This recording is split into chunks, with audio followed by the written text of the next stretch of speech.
In part two of the series, I told you that inner criticism is not a sign that anything is wrong with you.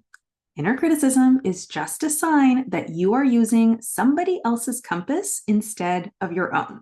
And I used a bunch of very fun Norman Rockwell paintings to explain to you what I meant by using somebody else's compass. So you should totally go check out that article if you haven't already. I've linked it above.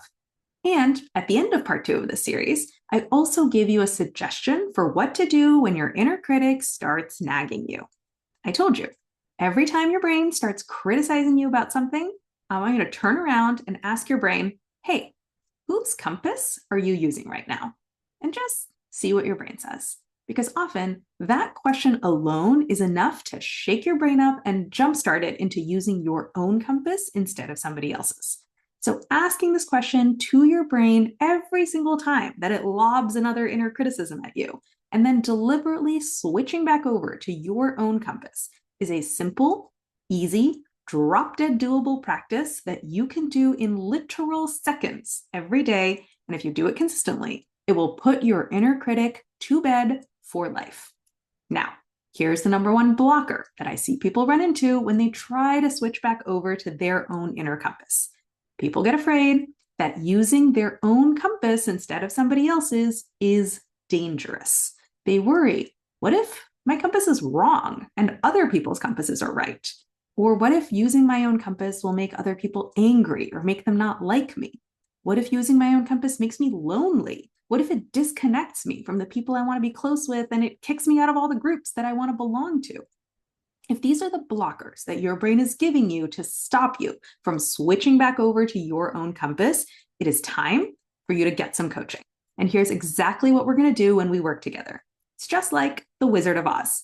Do you remember what each character in the Wizard of Oz needed the most? The Scarecrow needed a brain, the Tin Man needed a heart, and the lion needed courage. And those are the exact three things that you need in order to tap into and trust your inner compass. And those are the exact three things that we will build up when we work together. First, we're going to generate the thoughts that you need to switch back over to your own compass. That's the brain part of the work. We'll look at those other people's compasses that are in your brain. We'll look at them calmly and objectively, and we're going to start asking some questions. We're going to ask, whose compass is this? Where did it come from? Which authority figure or societal ideal gave this compass to me? What was their agenda? What were the assumptions that they were making when they told me what's wrong and what's right? Are there any nuggets of gold in their perspective that maybe I do want to incorporate into my own compass? And where do I disagree with them? What are the parts of their compass that I actually just want to throw away? And step by step, we're going to help your brain see that those other people's compasses in your brain are not the ultimate authoritative voice of God booming down from on high. It's not the Wizard of Oz. Big, scary, all-seeing, all-knowing, all-powerful. Will help your brain see that those other people's compasses are just opinions. They're coming from normal, fallible, error-prone human beings, just like you, who are maybe doing their best, but certainly did not know everything. Will help your brain see that it's not the big scary Wizard of Oz, it's just a fallible little man behind a curtain. So questioning the sources and assumptions in other people's compasses, that's the part of your brain that we'll be building up in coaching to help you tap into and trust your inner compass. The second thing we're going to do is we're going to generate the emotions that you need to switch back to your own compass. That's the heart part of what we're going to do. And in order to do this, we're going to look back at times in your life when you have confidently said no to authority. Maybe it was a time when you got feedback from a colleague. You just smiled politely, but internally you were rolling your eyes because you knew they were totally wrong. Or maybe it was a time you saw a beauty standard in an advertisement and you were like, what is this? That is ridiculous. Or maybe you're on the receiving end of a rant from a relative telling you how you should live your life and you kind of just laughed it off and shook your head and you were like, okay, boomer, calm down.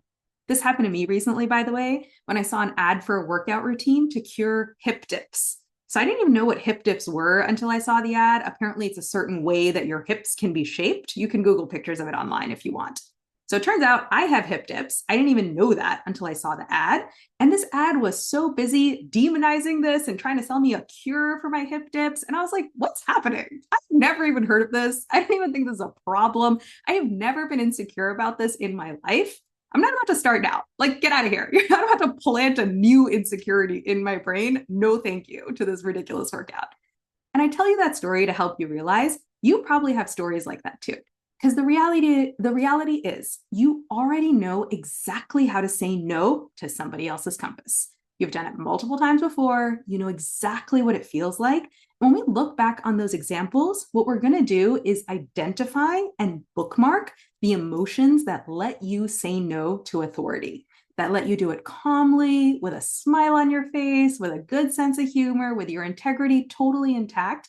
We're going to identify and bookmark those emotions in your brain and in your body so that you can access them again on demand when you need to. So, identifying and bookmarking the emotions that you need to say no to authority without feeling insecure, that is the heart part of you that we're going to build up in coaching to help you tap back into and trust your inner compass. And the third thing we're going to do is we're going to help you take the actions that you need to switch back to your own compass. That is the courage part of the work. Because as you go about your day, you are constantly facing forks in the road. You're going to follow your compass or you're going to follow somebody else's. And I know it can feel scary to choose to follow your own compass, even after you've built up your brain, even after you've built up your heart. So we're also going to build up your courage by doing small, safe experiments. We're going to ask, what are the low stakes moments where you can just try following your own compass and just seeing what happens? You don't have to do it in the most important meeting with all your bosses. You can try it out in a chill one-on-one check-in with a trusted colleague. You don't have to follow your own compass in the most critical project that your whole career is riding on. You can do it just in that little side project that nobody's looking at. And the more that you do these small, low-stakes experiments, the more that your brain will realize that following your own compass is safe. We can talk to your brain and argue with it and try to convince it all day long, but the reality is that there is nothing your brain finds more convincing than real life lived experience.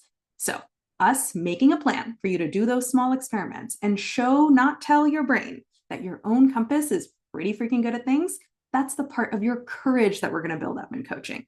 Again, to help you tap into and trust your own inner compass. So that's what we're going to do when we work together. Scarecrow, Tin Man, Lion. Brain, heart, and courage. Those are the only three things that you need in order to tap into and trust your own inner compass consistently. Those are the three things we're going to build up in coaching. And by the way, we are going to completely eliminate your inner critic and your self-doubt in the process. So come talk to me today and let's get started. The link to book a free coaching consult is above.